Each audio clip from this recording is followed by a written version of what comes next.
صاف دل عورت کی 5 نشانیاں۔ نبی کریم صلی اللہ علیہ وآلہ وسلم کا فرمان مبارک حضرت اسما بیان فرماتی ہیں کہ آقا دو عالم صلی اللہ علیہ وآلہ وسلم نے فرمایا، اچھی اور صاف دل عورت کی یہ 5 نشانیاں ہیں، اور بری عورت میں 3 نشانیاں پائی جاتی ہیں۔ بسم اللہ الرحمن الرحیم۔ شاید اس حقیقت سے کوئی بھی انکار نہ کرے کہ ہم روز نہاتے ہیں، پھر بھی اگلے دن تک پسینے اور غبار سے جسم ہٹ جاتا اور میلا کچیلا ہو جاتا ہے۔ اسی طرح روزانہ صبح گھر کی صفائی ستھرائی کی جاتی ہے اور ہر ہفتے گھر کے جالے صاف کیے جاتے ہیں، مگر شام تک گھر دوبارہ گندا ہو جاتا ہے اور اگلے دن تک چھتوں اور دیواروں پر جالے بھی دوبارہ دکھائی دینے لگتے ہیں۔ لیکن اس کے باوجود ہم نہانے دھونے، صفائی ستھرائی کرنے اور در و دیوار سے دھول اتارنے میں ناغہ نہیں کرتے۔ لیکن آخر کیوں؟ کیونکہ ہم جانتے ہیں اگر نہانا چھوڑ بیٹھیں تو سر میں جوئیں پڑ جائیں گی، جسم پر میل کی تہ جم جائے گی اور اس سے بدبو آنے لگے گی۔ یوں ہی کچھ عرصہ تک گھر کی صفائی اور جھاڑ پونچھ چھوڑ دینے کی صورت میں گھر رہنے کے قابل نہیں رہے گا۔ لہٰذا ہم جسم، لباس اور گھریلو صفائی کو اہمیت دیتے ہیں، اور دینی بھی چاہیے، مگر ایک اہم چیز ایسی بھی ہے جس کی صفائی کی طرف عام طور پر توجہ نہیں دی جاتی، اور وہ ہے دل۔ حالانکہ دلوں کا معاملہ بھی کچھ ایسا ہی ہے کہ جب ہم اسے صاف ستھرا رکھتے ہیں تو عبادتوں میں دل لگتا ہے، فرائض کے ساتھ ساتھ ہم نفل بھی پڑھ رہے ہوتے ہیں، تہجد کی بھی سعادت مل رہی ہوتی ہے۔ لیکن جب ہم اس کی صفائی سے توجہ ہٹا لیتے ہیں تو یہ میلا کچیلا اور کالا پڑنے لگتا ہے۔ نتیجتاً نفل تو نفل، فرائض بھی دل نہیں لگتے۔ خود پر جبر کر کے نماز ادا کرتے ہیں، گناہوں کا رجحان بڑھ جاتا ہے اور ان سے بچنا دشوار ہو جاتا ہے، اور مصیبت در مصیبت یہ کہ میلا ہونے کے بعد دل اچھے کاموں کا اثر بھی بہت مشکل سے قبول کرتا ہے۔ لہٰذا دیگر چیزوں کی صفائی کے علاوہ اپنے دل کی صفائی اور پاکیزگی کا بھی خیال رکھنا چاہیے۔ آئیے دیکھتے ہیں کہ دل میلا کیسے ہوتے ہیں اور اس کی صفائی کے لیے کیا اہتمام کرنا چاہیے۔ حضرت ابو ہریرہ رضی اللہ تعالی عنہ بیان کرتے ہیں، رسول اللہ صلی اللہ علیہ وآلہ وسلم نے فرمایا، جب مومن گناہ کرتا ہے تو اس کے دل میں ایک سیاہ نقطہ لگ جاتا ہے۔ اگر وہ توبہ کر لے اور بخشش طلب کرے تو دل چمک اور جلاب پیدا ہو جاتی ہے، اور اگر مزید گناہ کرتا ہے تو نقطے بڑھتے چلے جاتے ہیں، یہاں تک کہ اس کے دل پر زنگ چڑھ جاتا ہے، جس کا ذکر اللہ تعالی نے قرآن پاک میں یوں بیان فرمایا ہے، بلکہ ان کے کمائے ہوئے اعمال نے ان کے دلوں پر زنگ چڑھا دیا ہے۔ معلوم ہوا دل گناہوں کی وجہ سے کالا اور زنگ آلود ہو جاتا ہے، اور دل زنگ آلود ہونے سے بندہ گناہوں کی ظاہری اور باطنی بیماریوں کا شکار ہو جاتا ہے۔ ظاہری بیماریوں میں نماز چھوڑنا، دوسروں کی دل آزاری کرنا، دوسروں کے حقوق ضائع کرنا، بڑوں کی بے ادبی کرنا، جھوٹ، غیبت، چغلی اور لڑائی جھگڑے کرنا وغیرہ ہماری عملی زندگی کو تباہ کر دیتے ہیں، جبکہ باطنی بیماریاں جیسے تکبر، حسد، بدگمانی، ریاکاری، بغض، حب دنیا اور حسب وغیرہ ہمارے ذہنی سکون کو تباہ کر دیتی ہیں، اور یہ دونوں بیماریاں قبر اور آخرت میں بھی سخت عذاب کا سبب بن سکتی ہیں۔ اس کا طریقہ اوپر ذکر کی گئی حدیث پاک میں ہی بیان ہوا کہ اگر گناہ کرنے والا توبہ کر کے بخشش طلب کرے تو دل چمک جاتا ہے۔ ضروری نہیں کہ ہم صرف اسی وقت توبہ استغفار کریں جب ہمیں کسی گناہ کا پتہ چل جائے، بلکہ ہمیں چاہیے وقتاً فوقتاً توبہ و استغفار کرتے رہیں۔ رمضان میں اپنے گناہوں کی معافی مانگے اور اپنے رب سے بخشش طلب کریں۔ ہم جتنا زیادہ استغفار کریں گے اتنا ہی ہمارا دل اجلے گا، چمکدار رہے۔ دل اجلے گا تو عبادت میں لذت بھی ملے گی اور ذوق و شوق بھی بڑھے گا۔ جسم و لباس کی صفائی اگر شخصیت نکھارتی ہے تو دل کی پاکیزگی بھی اعمال میں نکھار لاتی ہے۔ اس کے علاوہ استغفار کا ایک زبردست فائدہ یہ بھی ہے کہ اس کی برکت سے زندگی کی نموداریاں اور دشواریاں آسان ہو جاتی ہیں۔ جیسا کہ رسول اللہ صلی اللہ علیہ وآلہ وسلم نے فرمایا، جو شخص پابندی سے استغفار کرتا رہتا ہے اللہ تعالیٰ اس کے لیے ہر طرح کی تنگی سے نکلنے کا راستہ بنا دیتا ہے۔ صاف دل انسان کی 5 نشانیاں۔ اب بات کرتے ہیں صاف دل انسان کی 5 نشانیاں کون سی ہیں۔ ماہرین نفسیات کے مطابق صاف دل انسان میں یہ 5 نشانیاں پائی جاتی ہیں۔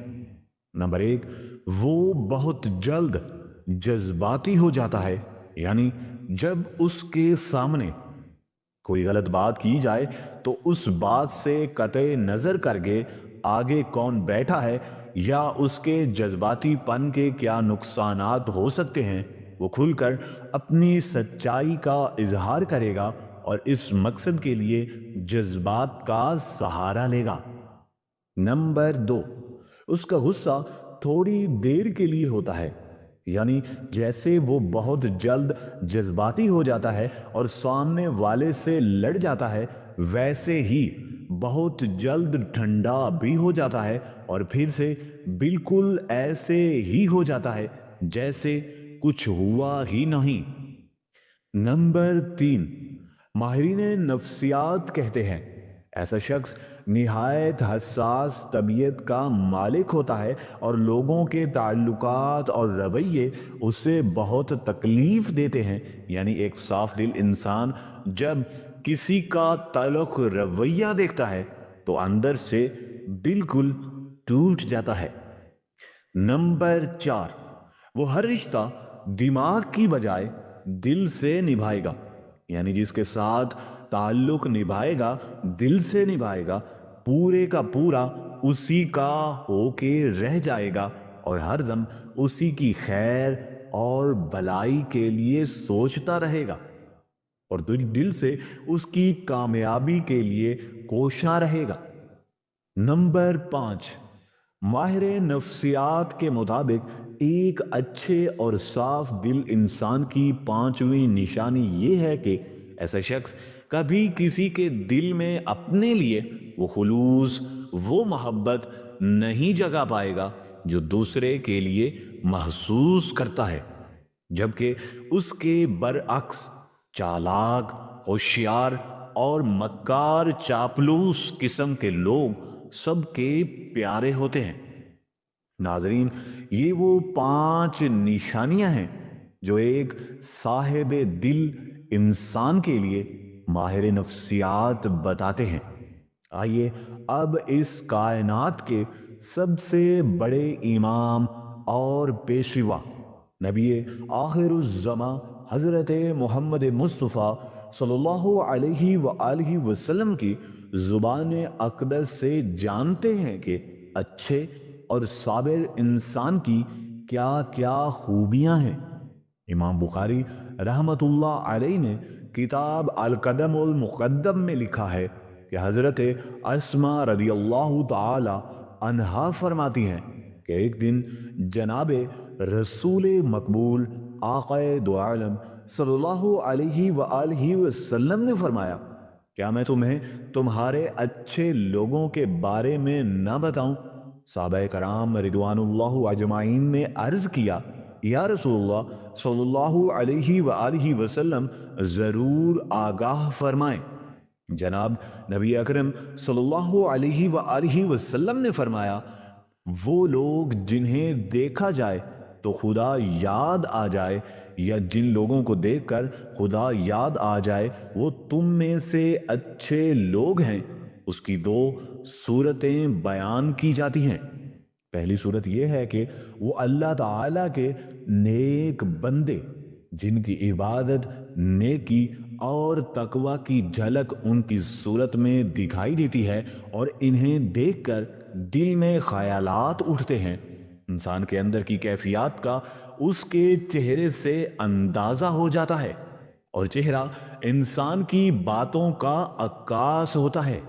غصہ ہو یا خوشی، غم ہو یا راحت، ناراضگی ہو یا رضا مندی، انسان کے چہرے سے اس کا پتہ چل جاتا ہے۔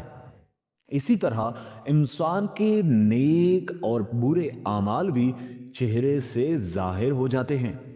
بخاری شریف کی ایک روایت کے مطابق حضرت محمد صلی اللہ علیہ وآلہ وسلم نے اپنے ایک خواب کا منظر بیان فرمایا کہ میں نے ایسے لوگوں کا ایک ہجوم دیکھا جن کے چہروں کی کیفیت یہ تھی کہ چہرے کا نصف حصہ خوبصورت اور باقی نصف حصہ بدصورت تھا۔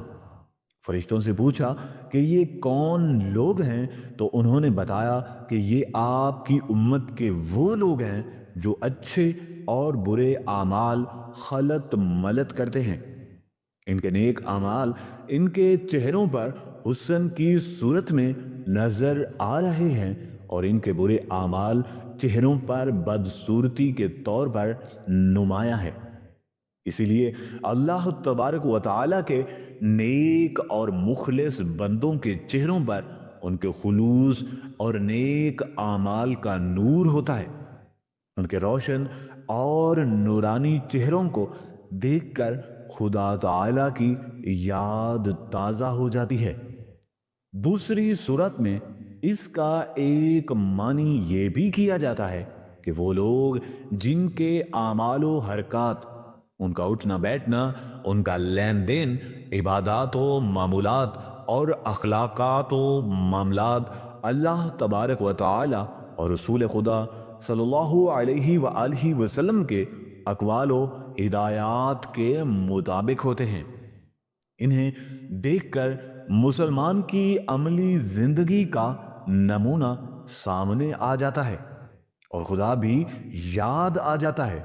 بہرحال جناب آقائے دو عالم سرور دو عالم حضرت محمد مصطفیٰ صلی اللہ علیہ وآلہ وسلم نے فرمایا، تم میں سے اچھے لوگ وہ ہیں جنہیں دیکھ کر خدا یاد آ جائے۔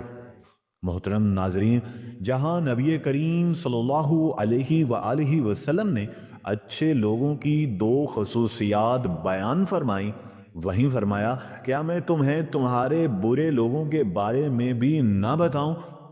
صحابہ کرام رضوان اللہ تعالی اجمعین نے عرض کیا، یا رسول اللہ صلی اللہ علیہ وآلہ وسلم، ضرور بیان فرما دیجئے۔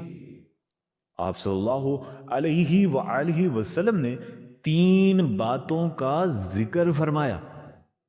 سب سے پہلے نمبر 1، چغلیاں کھانے والے، یعنی ایک دوسرے کی چغلی کرنے والے لوگ۔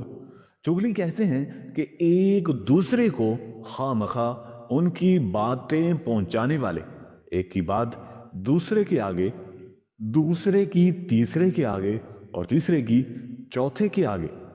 یہ ہمارے ہاں عام طور پر رواج پایا جاتا ہے، اور ہم میں سے بہت سے لوگوں کی یہ عادت بن گئی ہے کہ بلا وجہ لوگوں کو بتاتے ہی رہتے ہیں کہ فلاں بن فلاں تمہارے بارے میں یہ کہہ رہا تھا اور فلاں جگہ تمہارے بارے میں یہ باتیں ہو رہی تھی۔ بلا ضرورت ایسی باتیں کرنا شرعن کبیرہ گناہ شمار کیا جاتا ہے، لیکن ہمارے ہاں سرے سے اسے گناہ ہی نہیں سمجھا جاتا، حالانکہ یہ باتیں اکثر جھگڑوں کا باعث بنتی ہیں۔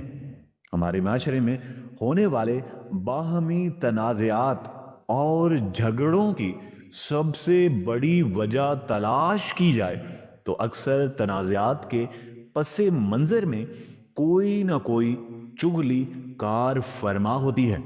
چنانچہ یہ بہت برا عمل ہے اور اس سے جناب نبی مکرم آقا دو عالم شفیع معظم حضرت محمد مصطفیٰ صلی اللہ علیہ وآلہ وسلم نے برے لوگوں کی علامت قرار دیا ہے۔ نمبر 2، دوستوں کے درمیان فساد یعنی جھگڑا ڈالنے والے بھی برے لوگوں میں شمار ہوتے ہیں۔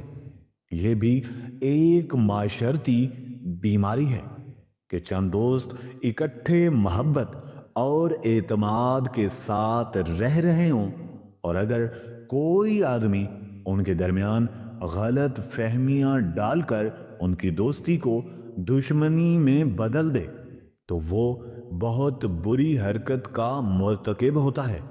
اسی طرح اگر ایک خاندان محبت اور اعتماد کے ساتھ زندگی بسر کر رہا ہو اور کوئی شخص دخل دے کر ان کی محبت و اعتماد کی فضا کو خراب کر دے تو وہ کوئی اچھا کام نہیں کر رہا۔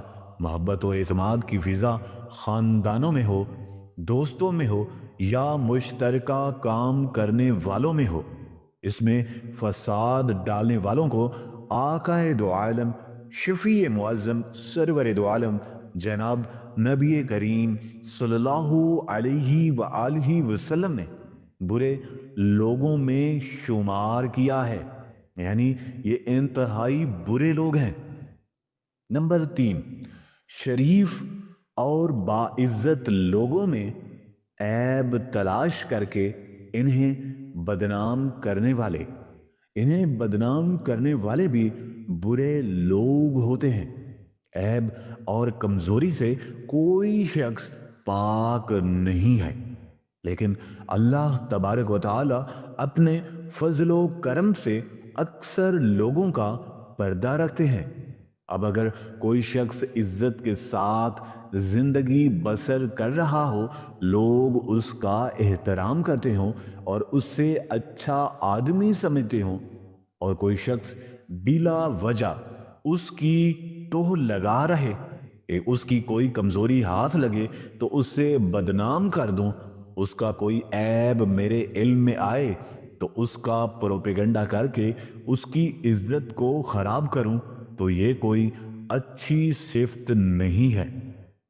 حضرت محمد مصطفیٰ صلی اللہ علیہ وآلہ وسلم نے اس قسم کے لوگوں کو بھی برے لوگوں میں شمار کیا ہے اور ان کی نشاندہی کی ہے کہ یہ برے لوگوں کا ایک گروہ ہے۔ یہ تینوں خرابیاں آج ہمارے درمیان موجود ہیں۔ چونکہ ہم ان کے عادی ہو گئے ہیں، اس لیے ہمیں یہ محسوس ہی نہیں ہوتا اور ہم بلا تکلف یہ حرکتیں کرتے چلے جاتے ہیں۔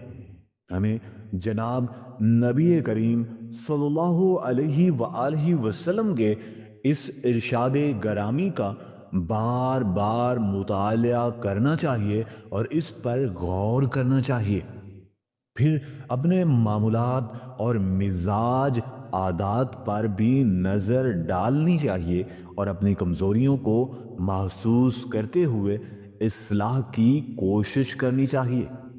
اللہ تبارک و تعالیٰ سے دعا ہے کہ ہمیں ان بڑی بڑی معاشرتی برائیوں سے محفوظ فرمائے اور ہمیں ان لوگوں کے راستے پر چلنے کی توفیق عطا فرمائے جن کو نبی کریم صلی اللہ علیہ وآلہ وسلم نے اچھے لوگ قرار دیا ہے۔ اللہ پاک ہمیں گناہوں کی گندگی سے بچائے اور اپنے دلوں کو پاک اور صاف رکھنے کی توفیق عطا فرمائے۔ آمین ثم آمین یا رب العالمین۔